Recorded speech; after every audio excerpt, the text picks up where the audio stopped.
Bienvenidos a Tan Claro como el Agua, el podcast donde exploramos los temas más relevantes en torno al vital líquido, de la mano del arquitecto Juan Ignacio Barragán, director general de Agua y Drenaje de Monterrey. Aldo, pues nuevamente mucho gusto estar contigo hablando de estos temas que tanto has estudiado, que tanto nos interesan. Y ciertamente el tema de la sequía que vimos en la ocasión anterior es algo que preocupa, pero al mismo tiempo sabemos que la sociedad, que la tecnología nos pueden ayudar a enfrentar la sequía de mejor manera con soluciones hidráulicas, pero también con temas de cultura y donde todos y cada uno de los ciudadanos podemos poner nuestro granito de arena. Entonces yo para comenzar te preguntaría, sabemos que estos ciclos de sequía luego se ven afectados por un fenómeno perturbador en el sentido contrario. Una lluvia, ya sea una depresión tropical, una tormenta tropical o en algunos casos hasta un huracán, que nos traen una gran cantidad de agua. Y entonces mi pregunta es, ¿qué tanto nos sirven las presas para mitigar, compensar este fenómeno de las sequías? Gracias. Pues aquí con mucho gusto otra vez acompañándote, Juan Ignacio. No, pues la verdad es que en una sola palabra yo contestaría muchísimo. La verdad es que la oferta de agua superficial, que es pues la que principalmente vemos escurrir por los ríos y llegar a los embalses, a los vasos de almacenamiento de las presas, pues está tremendamente ligada a la precipitación. Digo, también la recarga de los acuíferos proviene al final de eso, pero con un tiempo más lento. Vemos muy rápidamente la respuesta de los cuerpos superficiales a esto. Entonces, si la oferta de agua a través de la lluvia es irregular en el tiempo, no es uniforme, pues entonces necesitamos un sistema que permita regularizar y almacenar. Las presas en el contexto de una gran cuenca juegan el mismo rol que jugaría un tinaco en el techo de la casa en una ciudad en donde no hay un abasto continuo las 24 horas al día, ¿no? Si solamente llega agua 4 horas, pues necesito un almacenamiento que me permita guardar agua y regularizar esa diferencia del abasto en el tiempo. Es exactamente lo mismo. Las presas están concebidas para guardar agua cuando la oferta es mayor que la demanda, para poder usarla cuando la demanda es mayor que la oferta. Y entonces es un ciclo.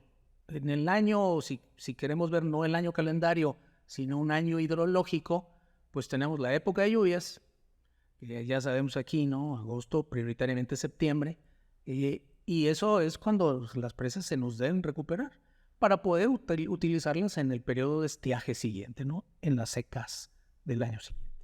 Entonces es obligado a hacer esto. Si la oferta de agua fuera uniforme,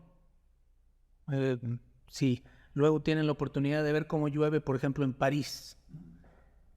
Si ustedes ven cómo llueve en el año, pues es muy parejo. Sí. Pues a lo mejor ahí no se necesita tanto este concepto, ¿no? Pero aquí en donde las lluvias son muy concentradas en 2 o 3 meses, necesitamos esos sistemas. Y de hecho yo siento que en ese sentido Nuevo León tiene ventajas relativas con respecto a otros estados que no tienen presas o que las presas no ayudan a las ciudades. Vemos, por ejemplo, el Bajío, gran parte del Bajío sufre precisamente porque no tiene presas.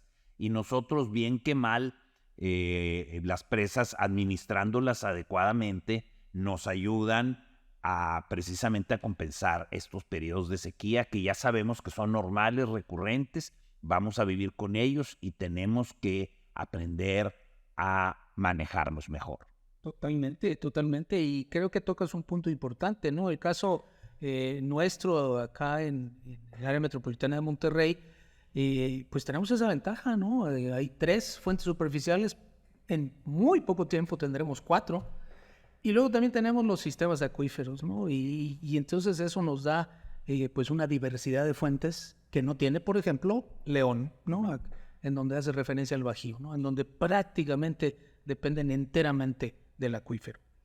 Entonces esto nos debe dar una ventaja haciendo una buena gestión de todas las fuentes. Y ahorita que mencionas los acuíferos, es un tema que es importante comentar con la ciudadanía.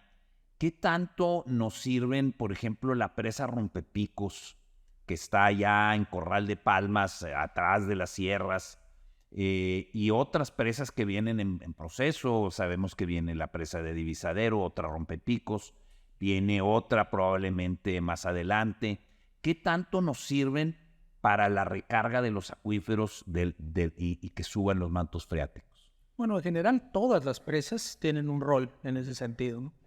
Digamos, la importancia en el asunto de favorecer la infiltración y por lo tanto la percolación, que es la palabra que usamos para infiltración más profunda y que llega al acuífero, en cada presa eso va a ser muy particular dependiendo de las condiciones locales, ¿no? Me refiero al suelo, a la geología y a todo lo demás.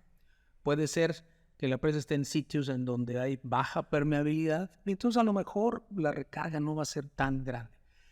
Pero todos los cuerpos de agua tienen ese rol, ¿no? Y es muy importante, los vasos de la presa no están impermeabilizados, es terreno natural, y entonces ahí se puede favorecer, ¿no?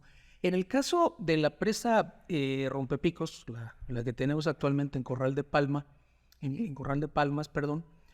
ahí colegas de la Universidad Autónoma de Nuevo León han hecho algunos estudios y pues bueno, sería bueno darles una buena revisada, ¿no? Para ver realmente pues el rol que está jugando las presas en la recarga de los acuíferos. Pero en principio todos los cuerpos de agua de este tipo generan un beneficio a través de la infiltración y eventualmente de la recarga.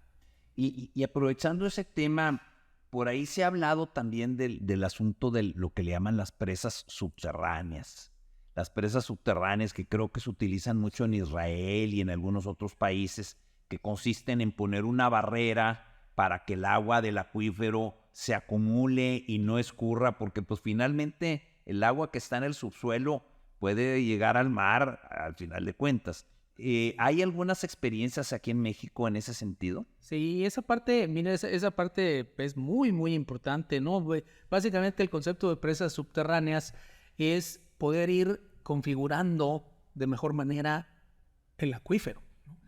Como bien lo dices, no es tan fácil imaginarlo, pero el agua subterránea también se mueve, ¿no? No es un recipiente estático, y por eso vemos los diferentes niveles estáticos en el acuífero y por eso el agua está a diferente profundidad, ¿no? Entonces hay gradiente hidráulico que provoca flujo. ¿Qué sucede? Que si el acuífero tiene, digamos, ese gradiente y provoca flujos, pues entonces el agua subterránea también se te va.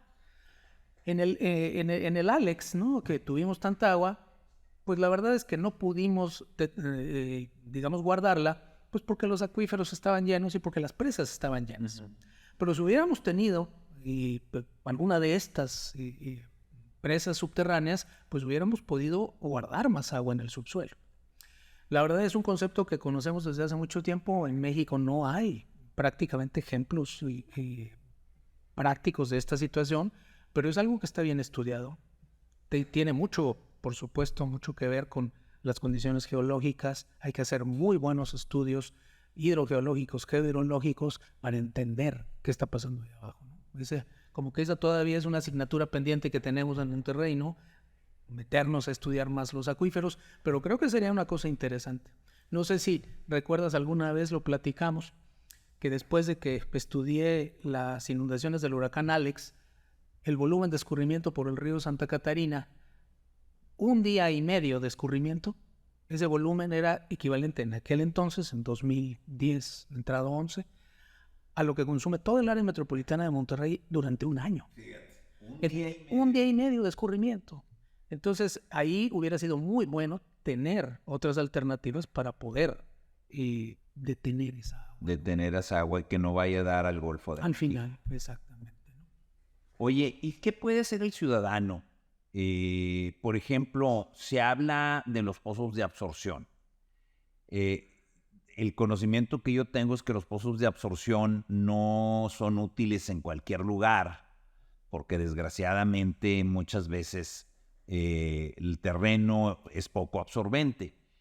Pero en algunas partes de México se están utilizando lo que le llaman techos cuenca, es decir, captar el agua que llueve sobre el techo de tu casa y acumularla, y con esa agua pues hacer riego, distintas actividades. ¿Cuál es tu opinión de este tipo de alternativas? Mira, yo creo que más que verlas como una opción, a la mayoría de ellas las tenemos que ver ya como una obligación. Lo que comentamos un poco en la primera edición del podcast acerca del futuro, de lo que viene. Bueno, pues los escenarios de cambio climático nos están poniendo el asunto pues más difícil, ¿no? En los últimos escenarios publicados por el Instituto Nacional de Ecología y Cambio Climático, al 2100, en el escenario más pesimista, que recuerden que casi siempre estamos en el más pesimista, si no es que más pesimista que eso, ¿no? Pues vamos a ver disminuciones del orden del 6 o el 7% de precipitación en esta zona de México hacia el 2100. Y si bien 6 o 7% menos, pues no suena, digamos, tremendamente crítico, es muy importante en una zona donde la precipitación no es tan grande. Así que la mejor forma de enfrentar el futuro es siendo más eficiente y más racional en el uso del agua. No solo disminuir el consumo a través de todas nuestras actividades, sino lo que mencionas es muy importante, ¿no? Captación de agua de lluvia. Es muy simple,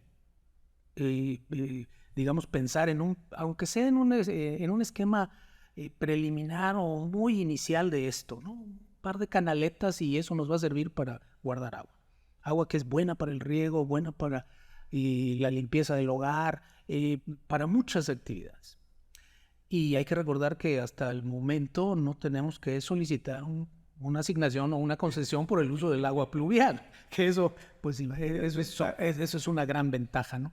Y luego, pues, hablamos del reuso, ¿no? Como bien dices, la infiltración a través de pozos de absorción, ¿no? Que digamos sería una infiltración inducida o artificial, tiene uno que ver, en efecto, el sitio en donde la quieres hacer, porque no todos los sitios son aptos, ¿no?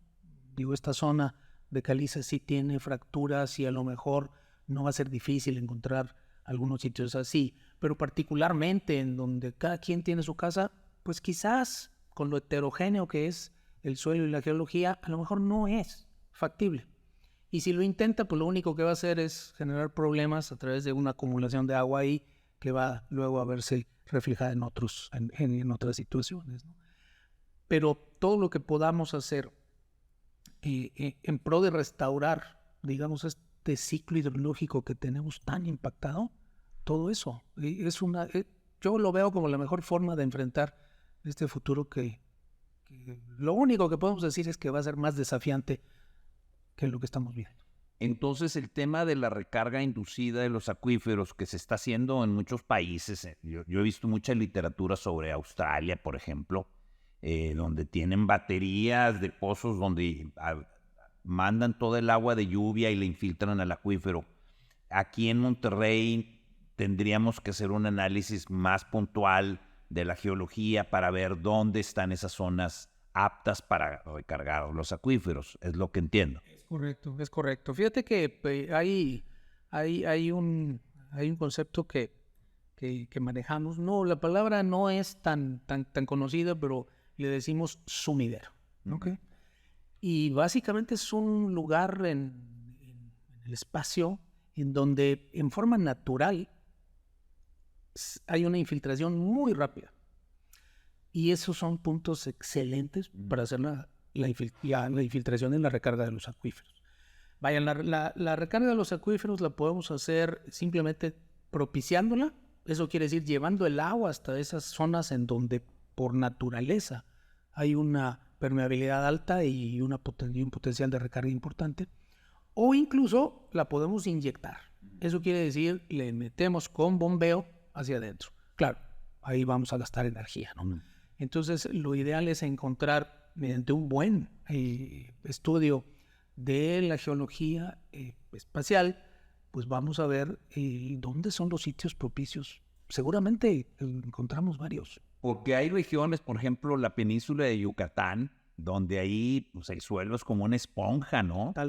Todo lo que llueve se absorbe y se va a estos ríos subterráneos que son tan bellos y tan interesantes. Sí, forman los cenotes y todo lo demás. ¿Qué otra región de México tiene estas características? He oído hablar de Jalisco, por ejemplo. Hay partes, mira, ahora que mencionas la península de Yucatán, bueno, la zona de aquí con mucha presencia de calizas tiene cierta similitud.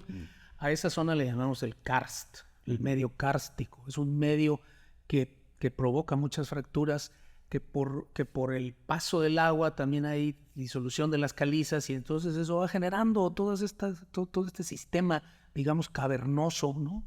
Y por eso vemos grutas y por eso vemos todo esto, ¿no? Entonces tenemos ciertas similitudes y es por eso que estoy totalmente seguro, sin ser mi campo principal de estudio, pero que geológicamente y a través también de las capas superficiales del suelo vamos a encontrar sitios muy buenos para hacer recarga inducida. No artificial, que es inyectarle, ¿no? Sino pues una recarga simplemente llevando el agua a los sitios en donde es propicio que se filtre. Pues aquí lo importante de toda esta conversación es mencionar que Agua y Drenaje de Monterrey y el gobierno del estado estamos usando todas estas tecnologías, estamos construyendo presas, estamos buscando zonas de recarga de acuíferos, estamos haciendo presas rompepicos con la finalidad de ir enfrentando de una mejor manera toda la problemática que tenemos pues ocasionada por estas sequías periódicas y recurrentes, que es parte de nuestra historia y que seguirá siendo parte de ella y que vamos a poder salir adelante nada más tomando las medidas adecuadas. Una última pregunta, la pregunta de los 64,000. ¿Cómo ves este año? Ahorita tenemos agua, gracias a que pues, estamos sacando más agua de la presa del Cuchillo. Finalmente las presas están respondiendo, se sigue incorporando un poco de escurrimiento. Pero tú, ¿cómo ves? Llevamos 7 años de sequía. En tu experiencia, en tu conocimiento, en tu intuición, ¿cómo ves este año para Nuevo León, para el noreste de México? Es la pregunta de los 64,000, como dijiste.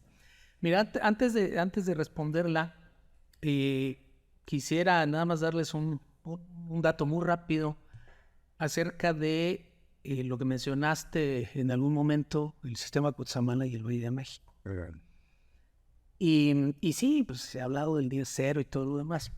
Pero, pues bueno, basta darle una vista a los números para saber que en Monterrey, en el área metropolitana, nosotros pues aquí en la región, tenemos ahorita más agua almacenada en las presas que la que tienen todas las presas del sistema Cutzamala. Aquí estamos cerca de los 500 millones, allá están en 300. Y el sistema Cutzamala abastece entre el 25 y el 30% del Valle de México. También ahí hay una analogía, porque en el 22, cuando perdimos el abasto de Cerro Prieto y La Boca, eso representaba el 25% de nuestro abasto. Entonces, el 25% menos aquí, el 25% menos allá. La gran diferencia es que es de 25% allá, es más población de los que vivimos en la área metropolitana de Monterrey. Entonces, así, digamos, comparativamente, el problema de allá es mucho más grande. Ahora, ¿qué sucede con nosotros? Bueno, tenemos agua, aunque pues prioritariamente está en el Cuchillo, pero la verdad es que el Cuchillo 2 para este año nos va a ser muy fuertes, ¿no? Si en el 22 ya hubiera estado funcionando el Cuchillo 2, pues no habríamos estado en esta crisis. Sin embargo, es algo que siempre he comentado que hay que verlo en forma muy delicada, porque El cuchillo 2 es tener mayor capacidad en la infraestructura para traer el agua. No es que tengamos más agua, es la misma, solo que ahora tenemos más capacidad de traerla. Eso tenemos que utilizarlo como una ventaja, como lo estamos viendo, pero también con mucho tiento. ¿Qué sucede? Bueno, contestando la pregunta, para este año no veo problemas, ¿no? Y mientras no se nos vaya a tronar el cuchillo uno, ¿verdad? Pero bueno, esa situación de la infraestructura pues está presente en cualquier momento. Pero no veo básicamente problemas. Me preocuparía que este año otra vez estuvieras deficitario de lluvias y entonces nos encontraría el año que viene con una presa pues más vacía. Y entonces eso podría reflejarse en una crisis igual o incluso potencialmente superior a la del 22. Entonces tenemos que ser muy, muy cautos en ese sentido. Por suerte este año ya estamos viendo que el Niño ya va de salida. Bueno, ya habíamos pensado que el fenómeno del Niño iba a terminar. De repente como que cambió la tendencia y otra vez se volvió un poquito más anómalo en temperatura la superficie del mar. Y entonces como que el Niño se negó a terminar. Pero eventualmente ya está en esa fase. Sin Niño en esta región, bueno, más bien, déjenme ponerlo de esta forma, con el fenómeno del Niño en esta región se reducen las lluvias de verano y se incrementan o tienden a incrementarse las de invierno. ¿Qué fue lo que hemos visto? Nos ha llovido menos cuando debería llover, pero de repente nos llovió un poco más hacia el fin del año. Bueno, sin el Niño, ya en una fase neutra o eventualmente entrando la Niña, pues ese balance va a cambiar. Y si tenemos más agua en verano, eso nos va a servir. Entonces habrá que estar muy atentos pues a las lluvias de este año, pero previendo, ¿no? Porque sí, yo alguna vez creo que también lo hemos comentado, ¿no? No yéndonos solamente al 22 o el 21 en el asunto de la crisis, sino yéndonos más atrás. Y la verdad es que es una crisis que se venía gestando desde mucho atrás y que desde mucho atrás se debieron haber tomado cartas en el asunto y medidas para evitar esto, ¿no? Entonces ahora estamos pues en esa fase, ¿no? En donde tenemos que ser muy inteligentes y pues sobre todo con el manejo de las fuentes. Pues mira, ya tendremos oportunidad de platicar más adelante todos los proyectos que tenemos ya en proceso de construcción precisamente para prepararnos en caso de que las lluvias sean escasas. Sin embargo, de una forma cíclica, pues se puede pensar de que este año debemos de tener una situación más favorable y con esto pues continuar con nuestra vida, seguir cuidando el agua, muy importante. Y comenzar a aplicar este tipo de esquemas de captura de agua de los techos de las casas, que además nos ayudan a reducir los riesgos de inundación. Yo he comentado en alguna ocasión que en Holanda, desde hace 600 años, en todas las bajantes pluviales se pone un barril. Eso es algo, pues porque Holanda pues, es una zona donde tiene muchos riesgos de inundación. Y yo creo que tenemos que comenzarnos a acostumbrar a eso. En el pasado, nuestros ancestros usaban los aljibes y todas estas formas de capturar agua y conservarla. Entonces yo creo que tenemos que reflexionar un poco y que cada ciudadano haga un pequeño esfuerzo para que el futuro sea garantizado para nuestra región y que podamos seguir creciendo como ciudad y capital importante de México. Muchísimas gracias, Aldo, por esta charla y pues estaremos en contacto. Claro que sí, con mucho gusto aquí seguiremos platicando. Cada que nos invites. Muchas gracias, Juan Ignacio. Gracias a ti. Un gusto.